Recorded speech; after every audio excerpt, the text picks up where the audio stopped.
The Road to Uncanny Valley. Prologue. The road twisted like a serpent through the mountains, its spine coiling through the mist-laden hollows and shadow-drenched valleys of West Virginia. Orson Glass gripped the wheel tighter, his knuckles pale beneath the glow of the dashboard. The headlights cut a narrow path through the darkness, illuminating trees that stood almost too still, their skeletal limbs reaching skyward as if in silent supplication. The rain had ceased an hour ago, but the road still gleamed, black and wet like the hide of some great beast. He could hear the tires whisper against the pavement, a ceaseless susurration that filled the silence between his thoughts. But it was not enough to drown out the echoes in his mind, the memories he had tried and failed to leave behind. Forget, he whispered to himself, his lips barely parting. He had spoken those words before, in another place, to another man, but the past was a parasite clinging to him no matter how many miles he put between them. The mountains swallowed the sky, their peaks lost in a shroud of fog. His pulse quickened as he glanced at the rearview mirror. Nothing but darkness. Yet, a peculiar sensation crawled along his spine. The distinct and inescapable feeling that he was not alone on this road, that something unseen followed just beyond the reach of his taillights. Orson shook his head and exhaled sharply. Nerves, that's all.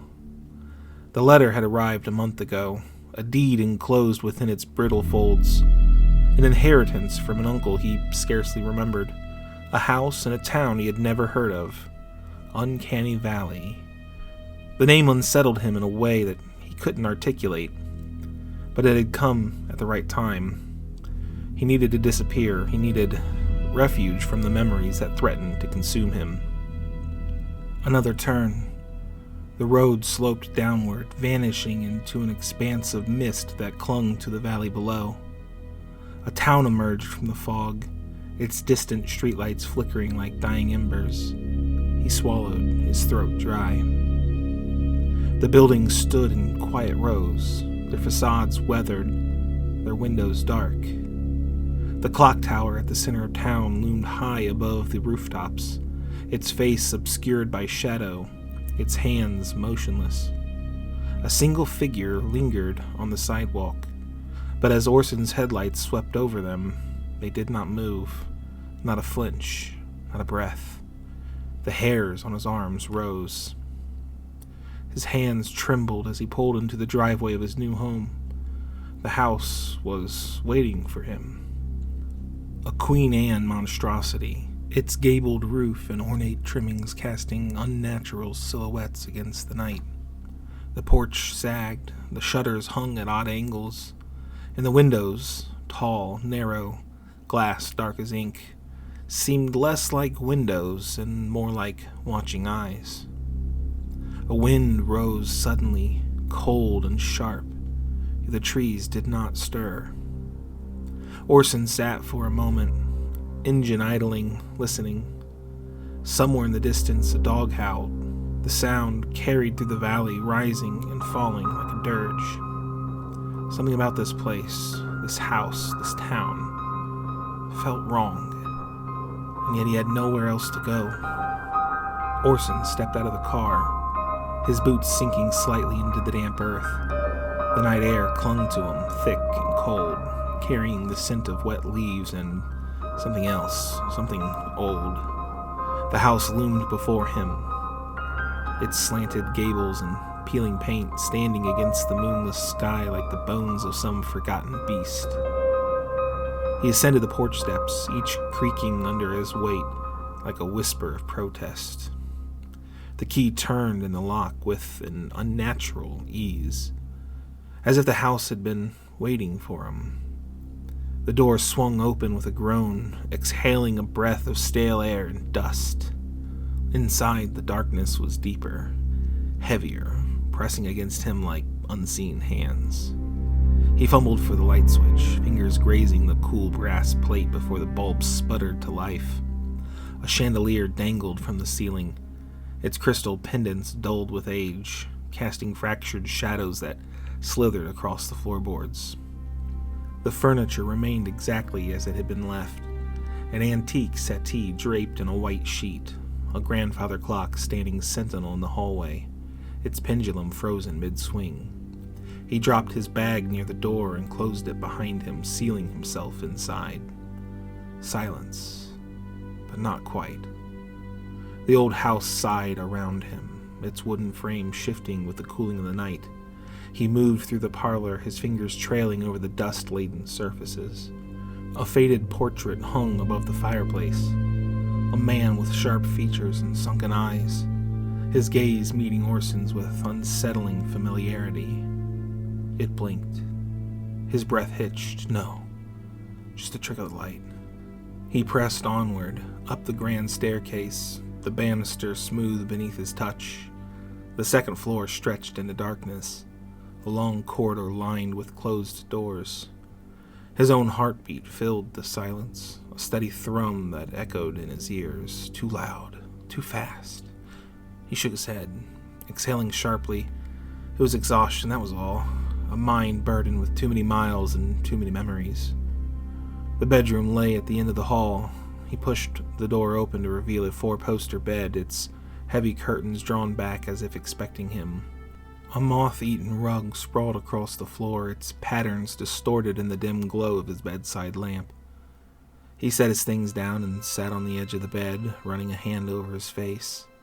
It's just a house, just a house. But when he looked up, he saw it. A shape in the mirror, a flicker just at the edge of his vision. A figure standing in the doorway, motionless.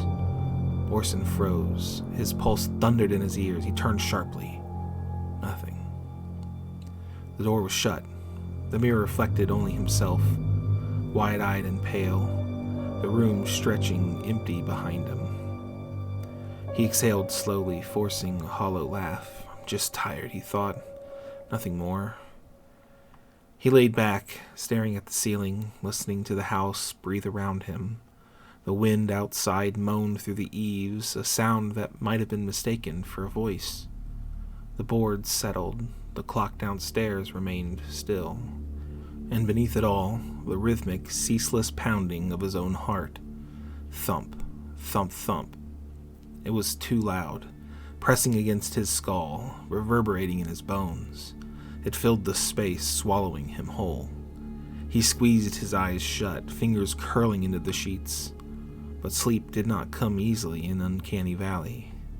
Orson lay still, his body sinking into the old mattress, the weight of exhaustion pulling him under. The steady rhythm of his own heart slowed, the echoes fading, dissolving into the silence of the room.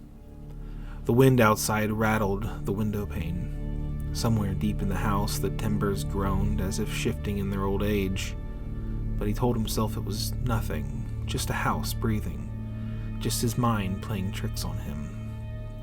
His eyelids fluttered, sleep, at last.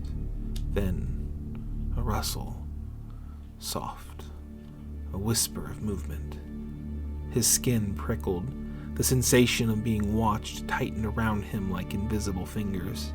His mind, sluggish with exhaustion, protested, "Ignore it. Sleep. You're alone." But some primal instinct clawed at him, urged him to look.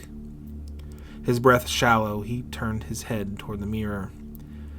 At first, there was nothing, just his reflection, barely visible in the dim glow of the bedside lamp.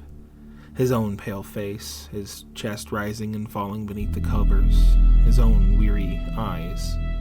Except, in the mirror, his eyes were already open, wide, unblinking, staring directly at him. A coldness settled into his bones, deep and numbing. His breath caught in his throat. His real body, here, now, was still half-lidded, caught at the edge of sleep. But the reflection was awake, watching. And then, so slowly, so subtly, his reflection's mouth began to curl. A smile. Orson gasped, twisting sharply toward the mirror, but it was gone. His reflection was normal again, heavy-lidded, still. His chest heaved, heart hammering against his ribs. A dream, a trick of the mind it had to be.